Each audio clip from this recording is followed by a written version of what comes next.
Hello, I'm Sally Bundock. We begin the programme with breaking news. The US government has shut down for the first time in 6 years after lawmakers failed to reach an agreement on extending federal spending. So these are live pictures now from Capitol Hill, where it is just after midnight Eastern Time. In the Senate on Tuesday, Democrats rejected Republicans' plans to extend the federal government for at least another 7 weeks, demanding a reverse to healthcare cuts to offer their support.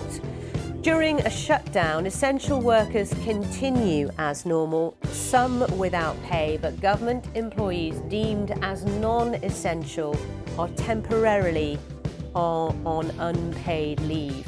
President Trump had warned that he would use the shutdown to bring in a wave of mass, irreversible firings of thousands of non-essential federal workers. He also promised to permanently change landmark healthcare policies brought in by the Obama and Biden administrations.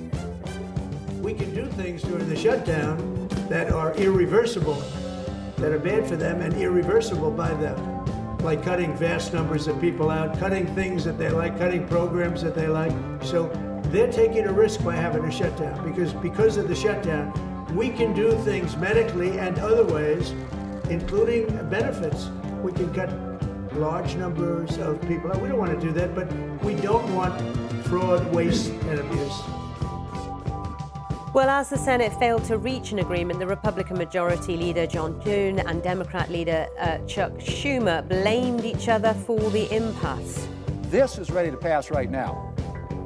This keeps the government open. This funds the government and protects federal workers and the American people from the hostage taking that has become, evidently, now the Democrat norm. We stand at the precipice of a government shutdown because Republicans are not serious about keeping the government open.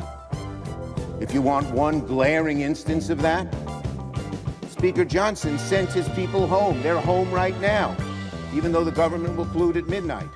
There's only one conclusion you can draw when the Speaker sends the House home, that he wants a shutdown. He doesn't want to negotiate. Well, let's speak to our North America correspondent, Peter Bowes. Hello to you, Peter. So the shutdown is now begun. What does that mean?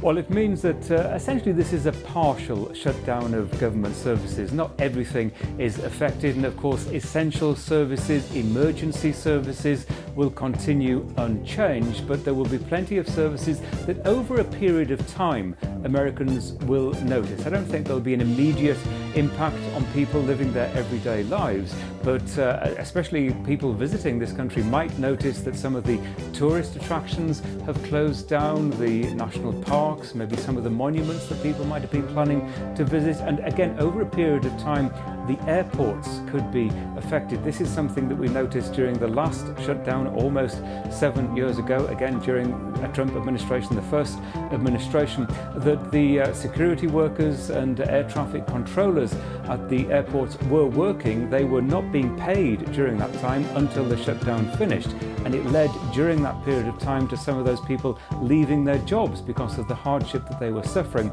That led to long delays at the airports. As I say, it won't happen immediately, but it is a possibility over a period of time. And each side is